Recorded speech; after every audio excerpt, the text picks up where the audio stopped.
joven acaba de despertarse. Ha tenido una terrible pesadilla. Escucha que hay un gran alboroto a su alrededor. Una mujer joven es arrastrada de los cabellos. Está a punto de ser atacada por unos sujetos. El joven mira la escena, intercambia una mirada con la mujer, pero solo se extraña un poco. Lo observa todo, desvía la mirada y se aleja. Afuera, nota que hay una tremenda fiesta.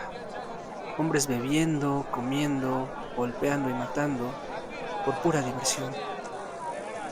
Sin embargo, él pasa de largo, como si ese mundo le fuese ajeno, incluso como si le fuese bastante repulsivo. Se dirige a una montaña y sube a lo más alto. El frío de la madrugada aprieta.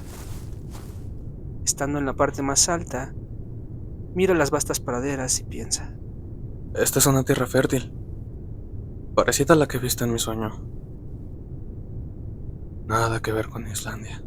A un costado de él, se percata que hay un hombre en cuclillas, sosteniendo una moneda. El hombre le dice: ¡Oh! Pero qué madrugador, Thorfinn. Ni siquiera ha salido el sol.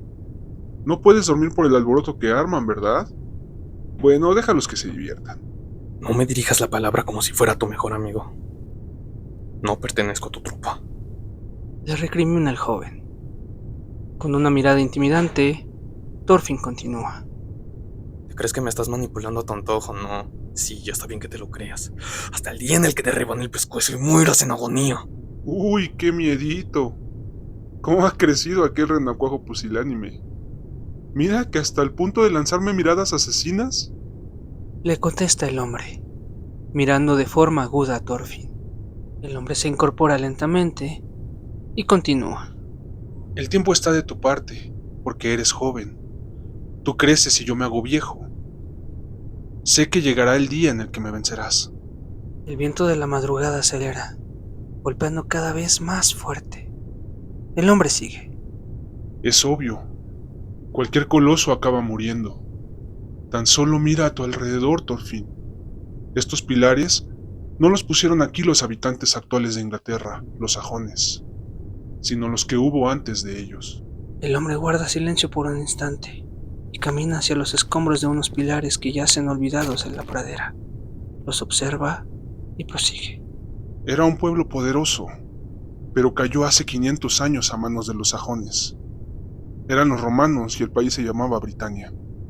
Entonces, de manera inesperada, el hombre le arroja una moneda a Thorfinn y le dice: He encontrado esto por aquí. Fue una civilización muy avanzada, mucho más que la actual. El joven arroja la moneda al suelo y pregunta de forma despectiva: ¿A dónde quieres llegar? La bóveda celeste comienza a iluminarse mientras el hombre contesta: Lo que quiero decir es que el mundo humano poco a poco, pero sin pausa, se va haciendo viejo. Los sajones acabaron con los romanos y ahora nosotros acabaremos con los sajones. La gloria del antiguo imperio romano será cosa de un pasado distante. El hombre posa la vista en el horizonte, tan solo un momento, pero con la mirada llena, inundada de una extraña nostalgia. Luego, cambia nuevamente su rostro y continúa. ¿O no dicen los creyentes cristianos que en cuestión de 20 años llegará el juicio final? ¿O como lo llamen? Dios matará a todos los hombres y el mundo como lo conocemos llegará a su fin. Thorfinn no tarda en contestar. Su mirada también está puesta en el horizonte. ¿Te refieres al Ragnarok? La batalla del fin del mundo. El sol suelta el primer rayo de luz por entre las montañas. El hombre, llamado Askeladd, le dice finalmente a Thorfinn: ¿Acaso no te parece cómico? Amanece en la era del crepúsculo.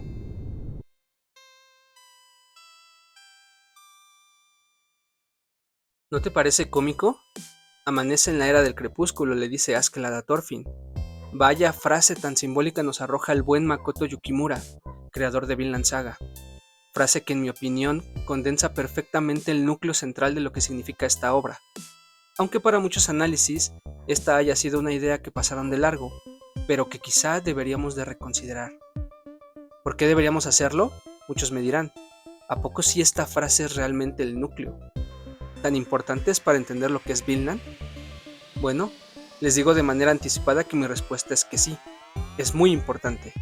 Y para defender esta idea y explicarme mejor, vale la pena que empiece por diseccionar la frase de la escena que acabamos de ver, poniendo atención a las palabras que dice Askeladd. El amanecer en la era del crepúsculo. Amanece, dice Askeladd, mirando el horizonte después de hablar con Thorfinn. ¿Pero amanece? ¿A qué se refiere? Obvio, en la escena claramente podemos ver que está amaneciendo. Sin embargo, después de la charla que han tenido acerca de las civilizaciones y de la llegada del juicio final, debemos entender este amanecer como un concepto más bien simbólico. Y para allá vamos. Como idea simbólica, un amanecer suele ser una clara referencia a lo nuevo, a lo que está surgiendo o naciendo. Para muchos puede ser una clara referencia a la idea de la vida misma. Del otro lado, lo simbólico de un crepúsculo es una referencia más que evidente a la decadencia, a lo viejo, a lo que perece y en última instancia a la muerte. Es vida y muerte, conceptos que Askeladd le explica a Thorfinn cuando le habla sobre la caída de los romanos, antiguos habitantes de Inglaterra a manos de los sajones que ahora mueren en crueles batallas ante los vikingos daneses. Vida y muerte del ser humano en un eterno ciclo que para muchos es simple y llana existencia, donde lo nuevo surge y lo viejo perece.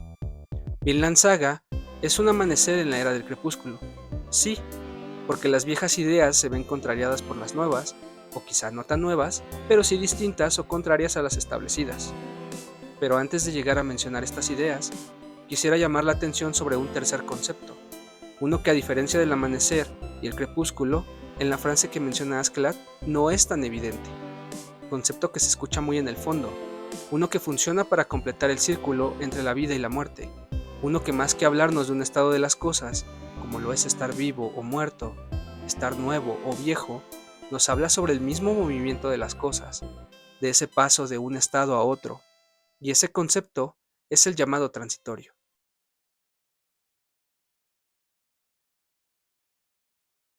La transición es ese proceso, o mejor, ese espacio entre un estado y otro. Por ejemplo, el momento entre que un decreto ha declarado el término de la esclavitud y los muchísimos años que pasan antes de que en la práctica sea realmente erradicada. Entre la conquista bélica por parte de un reino y que la mayoría de los ciudadanos que han invadido reconozcan la autoridad de sus conquistadores. Ese espacio en el que una chica declara su amor a un chico y el momento en el que él sabe y está seguro de que ella lo ama realmente. Lo transitorio es, hasta cierto punto, un espacio de incertidumbre, pero también es el lugar ideal para el cambio, para la transformación. Por eso para Askeladd, el hecho de que amanezca en la era del crepúsculo, donde lo nuevo aún no termina de surgir, y lo viejo no termina de perecer, es el momento perfecto para su propia idea de transformación. Y en esencia, eso es Vinland Saga.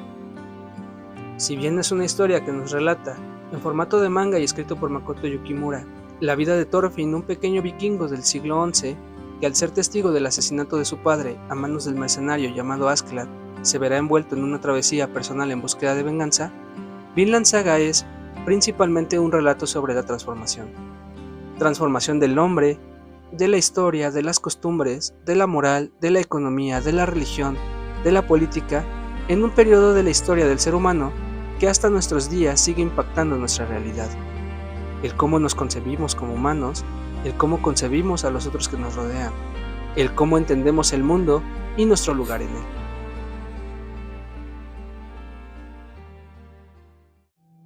Por supuesto, ya me dirán algunos, estás hablando de una simple historia de un manga japonés, ambientado en la Inglaterra del siglo XI, una época ya pasada, una época que ya no refleja lo que somos ahora, porque han pasado 10 siglos, porque ahora el mundo es totalmente distinto, porque ahora las instituciones democráticas nos gobiernan, la paz es considerada como un bien supremo, ya no somos esclavos, la tecnología nos ha hecho la vida más fácil, la interconexión humana nos ha permitido zanjar nuestras diferencias con el diálogo y el entendimiento mutuo. De nada nos sirve mirar al pasado, y menos tan al pasado. Sin embargo, es precisamente hoy, más que nunca, que en mi opinión parecemos los mismos de hace 10 siglos. Ambientado en una época en la que Inglaterra sufría de las constantes invasiones vikingas, Vinland Saga parte de una época histórica en la que el rey Sven I de Dinamarca ataca a los ingleses, tras el asesinato de su hermana Gunilda y de su marido a manos de tropas inglesas por órdenes de Etelredo II. Parte de un lugar y una época, el norte de Europa del siglo XI, en el que se privilegiaban los valores de la violencia y la guerra, en contraposición a los de la paz y el perdón, valores que funcionaban como un condicionante en la forma en la que se constituía la sociedad, así como la forma de pensar.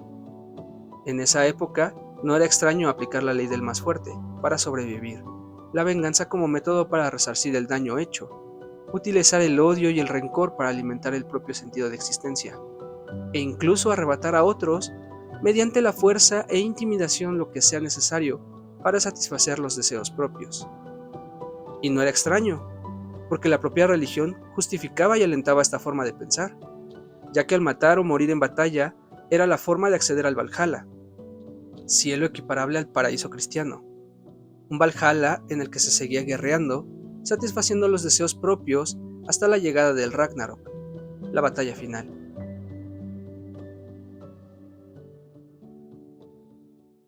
Pero permítanme aterrizar mejor esto que planteo. ¿No son acaso la aplicación de la ley del más fuerte, la venganza como método para resarcir el daño, el odio y el rencor como motor de la propia existencia, y pasar por encima de quien sea para satisfacer mis propios deseos, valores que aún podemos encontrar muy presentes en nuestro mundo? ¿O no es acaso lo que sucede en Gaza una venganza para resarcir el daño? ¿O el odio y el rencor que alientan a algunos líderes políticos el motor de lo que saben es la única forma de su subsistencia? ¿O la aplicación de la ley del más fuerte, o más rico en la actualidad, el método de justicia que distingue a un hombre de otro? ¿O no es acaso que podemos ver que el ser humano cada vez le importa menos pasar por encima de quien sea, con tal de obtener más ganancias, más vistas, más popularidad, más y más? La nuestra es una época incierta porque entendemos lo transitorio de la vida y la muerte, quizá mejor que en ningún otro momento, y es precisamente por la interconexión global, la capacidad de observar el mundo a través de las redes sociales, lo que en parte nos abre más a esta incertidumbre. Pandemias, terremotos, incendios, inundaciones, guerras físicas y comerciales, desigualdad, pobreza, corrupción, esclavitud moderna, desplazamiento humano forzado, miedo, rencor, resentimiento, odio por todas partes y en cada instante. Por eso analizar Vinland Saga es poder ver que cada vez nos parecemos más a aquellos vikingos del siglo XI, que libraban guerras por la violencia en sí misma, por el poder, por esclavizar al hombre, por el saqueo de las tierras, en un completo sinsentido, en una terrible deshumanización.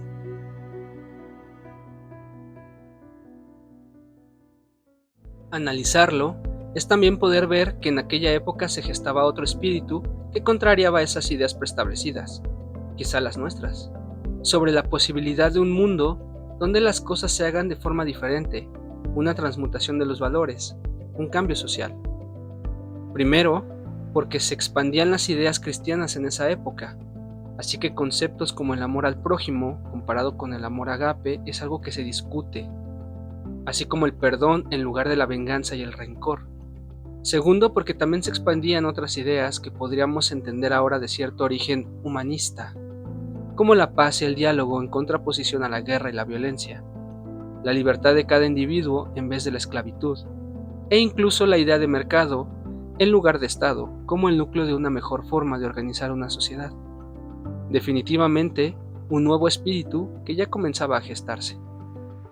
Espíritu que ahora, como en aquella época, debemos repensar nuevamente, repensar el valor de lo que significa ser libre ante las amenazas de nuevas formas de esclavitud, acudir al rescate de la verdad frente al subjetivismo exagerado, entender la valentía de nuevo, lo que significa ser valiente o un guerrero verdadero, privilegiar el primer recurso, es decir, el diálogo, por sobre la violencia y la intimidación.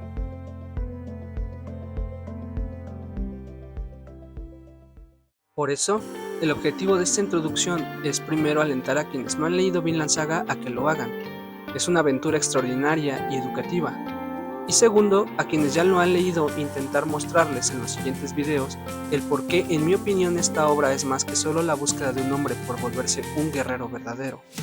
Es una historia sobre la guerra y la violencia, sobre el amor y su búsqueda, sobre la migración y la mirada al otro, sobre la idea de mercado y si puede funcionar en lugar del poder político como sostén de la convivencia social y pacífica, sobre el resentimiento y el perdón, sobre la valentía. Tratar de mostrar que Vinland Saga es, al igual que las grandes obras de la literatura universal, una odisea del ser humano en búsqueda permanente por su grandeza y dignidad, es el objetivo general de lo que vendrá a continuación.